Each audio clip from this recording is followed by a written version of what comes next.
హేతుబద్ధత ఉండాలా? ఏది పడితే అది మాట్లాడితే మూర్ఖుడు అంటాడరా, పనికిరానుడు అంటాడరా, చెత్త వెదవ అంటారా అని చెప్పని మనలందరినీ ఏదో ఒక కోణంలో, ఇంత బలంగా కాకపోయినా ఏదో ఒక పద్ధతిలో మనందరికీ కూడా పెద్దలు చెప్పుంటారు. మరి రేవంత్ రెడ్డి పెద్దలు బహుశా చెప్పలేదేమో. బహుశా రేవంత్ రెడ్డికి విచక్షణ అనే పదానికి అర్థం తెలియదు, సమయము సందర్భం అనేటువంటి ఒక పదాలకు అర్థం తెలియదు. ఎప్పుడు చూసినా ఒకటే తెలుసు, బూతు పంచాంగం తెలుసు, తిట్ల పంచాంగం, తొక్కుడు రాజకీయం, ఈ ముచ్చట్లు తప్ప రేవంత్ రెడ్డి గారికి ఇంకొక విషయం తెలిసినట్టుగా లేదు.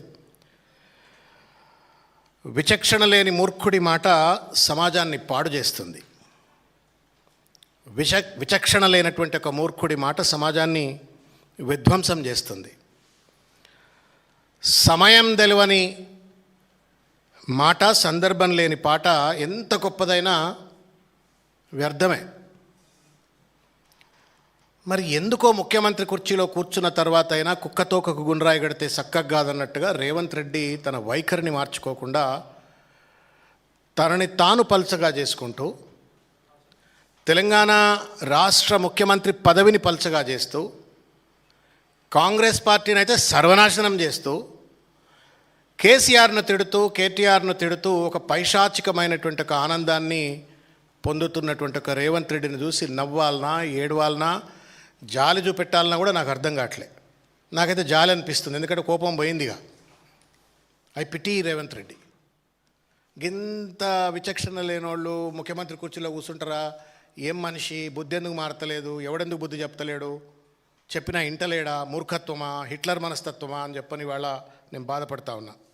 ఎందుకు ఇంత ఉపోద్ఘాతం చెప్పినా అంటే, నిన్న మా అందశ్రీ గారు, మనందరి అందశ్రీ, రేవంత్ రెడ్డికి ఒక్కడికే అందశ్రీ కాదు, ఆయన 4 కోట్ల మంది తెలంగాణ ప్రజలకు ఆయన ఒక అమర కవి. తెలంగాణ ఆత్మగౌరవాన్ని తట్టిలేపినటువంటి ఒక మహోజ్వలమైనటువంటి ఒక పాటలు రాసినటువంటి ఒక మహోన్నతమైనటువంటి ఒక కవి. ఆ కవికి సంబంధించినటువంటి ఒక స్మృతి వనాన్ని ప్రారంభించే సందర్భంలో,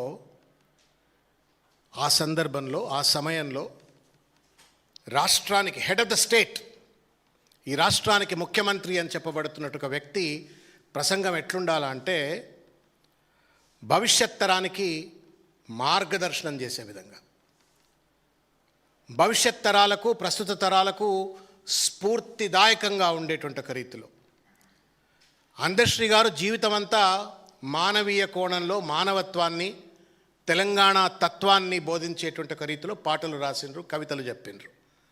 తెలంగాణ గడ్డను ఎట్లా కాపాడుకోవాలా, ఈ గడ్డను కాపాడుకోవటంలో మన బాధ్యత ఎట్లుండాలా అని చెప్పని, అందశ్రీని అమరశ్రీగా ఎట్లా చేసుకోవాలా అని చెప్పని ఒక ఔన్నత్యంతో కూడుకున్నటువంటి ఒక దార్శనికతతో కూడుకున్నటువంటి ఒక ప్రసంగాన్ని ఆ వేదిక ద్వారా ఎక్స్పెక్ట్ చేస్తారు. And that is what is expected basically. ఒక ముఖ్యమంత్రి నోటి నుండి మరీ ఇంకెక్కువ, నాలాంటోడు ముఖ్యమంత్రి కాలే కాబట్టి ఏది మాట్లాడినా చలామణి అవుతుంది, కానీ ఆయన ముఖ్యమంత్రి కుర్చీలో కూర్చున్నాడు కాబట్టి ఇంకా ఎక్కువ ఎక్స్పెక్టేషన్, ఇంకా ఎక్కువ బాధ్యత. ఒళ్ళు దగ్గర పెట్టుకొని ముఖ్యమంత్రి హోదాలో కూర్చున్న వ్యక్తి అటువంటి ఒక మీటింగ్లో మాట్లాడాల. కానీ పెళ్లికి వచ్చి సావుడప్పు కొట్టినట్టుగా రేవంత్ రెడ్డి ఒక మూర్ఖత్వంతో, దురహంకారంతో, శాడిజం మనస్తత్వంతో ఆ వేదికను కూడా కేసీఆర్ గారిని, బీఆర్ఎస్ పార్టీని దూషణకు గురి చేసేందుకోసమే వాడుకోవటం నాకు చాలా బాధ అయింది. నాకు తెలిసి విఘ్నుడైనటువంటి ఒక అందశ్రీ ఆత్మకు, గద్దరన్న ఆత్మకు కూడా బహుశా బాధ కలిగించుంటుంది. అమరత్వం పొందినట్టు ఒక ఆత్మ న్యూట్రల్గా ఉంటుంది, దానికి ఏం ఉండవు, రాగద్వేషాలు, భేషజాలు ఏమి ఉండవు. ఈడేంట్రా నాయన నా పేరు చెప్పి నన్నిట్లా తిడుతున్నాడు అని చెప్పని పాపం అందశ్రీ అన్న కళ్ళలో నీళ్లు పెట్టుకొని ఉంటాడు, గద్దరన్న బాధపడి ఉంటాడు. సిగ్గు ఎగ్గు లేదు ముఖ్యమంత్రి కుర్చీలో కూర్చున్న వ్యక్తి. ఏది పడితే అది మాట్లాడటమే కాకుండా, పచ్చి బూతులు మాట్లాడమే కాకుండా, పచ్చి అబద్ధాలాడి వాళ్ళ పేర్లతో అబద్ధాలు ఆడుతున్నాడు.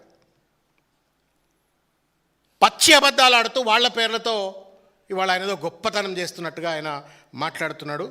దుర్మార్గము, దీన్ని మేము తీవ్రంగా ఖండిస్తూ ఉన్నాము. కవుల భుజాలపై తుపాకులు పెట్టి కాల్చటం రేవంత్ రెడ్డి నీ బలహీనతకు నిదర్శనం, నీ చేతగానితనానికి నిదర్శనం, నీ మూర్ఖత్వానికి నిదర్శనం.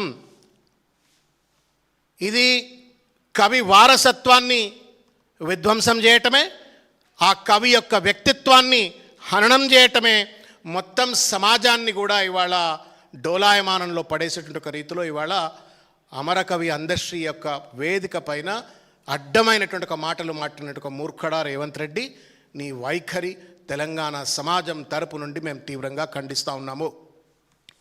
నేను అడుగుతా ఉన్నాను, రేవంత్ రెడ్డి మాట్లాడిన 40 నిమిషాల ప్రసంగ పాఠం ఇదంతా. ఇది చదువుతుంటే అరే ఈయనేందా ముఖ్యమంత్రి, ఏమో ఈయన ముఖ్యమంత్రి ఏంది, మనం ఈ తెలంగాణలో మనం ఏంది ప్రజలం ఎట్లుంటున్నామని చెప్పని బాధ కలిగినట్టు పరిస్థితి. ఏదేదో మాట్లాడిండు. ఆయన ఏమంటాడు, ఎన్ని కేసులు పెట్టినా, ఎన్నిసార్లు జైలుకు పంపించినా, లొంగ తీసుకోవాలని చూసినప్పుడల్లా గుండె ధైర్యాన్ని నింపుకోవడం కోసం అందశ్రీగానా నిన్న అని చెప్పని మాయమైపోతున్నాడమ్మా అని చెప్పని మనిషన్నవాడు అని చెప్పని పాట ఇన్నా అంటున్నాడు. నిజంగా విన్నావా రేవంత్ రెడ్డి? గుండెతో విన్నావా, చెవులతో విన్నావా? ఇన్నట్టు నటించినవా? మాయమైపోతున్నాడమ్మా మనిషన్నవాడు అన్న పాట ఇన్నటువంటి ఒక మనిషి ఎవడైనా సరే రేవంత్ రెడ్డి లెక్క వ్యవహరించాడు. మాయమైపోతున్నాడమ్మా మనిషన్నవాడు అన్నటువంటి ఒక పాట ఎవడన్నా గుండె పెట్టింటే, మనసు పెట్టింటే, ఆత్మతో వింటే రేవంత్ రెడ్డి లెక్క దూషణ పర్వానికి తెర తీయడు. అసలు నువ్వు మనిషివేనా? నీలో రక్తం ఉందా, చీముందా? ఏం భాష అది?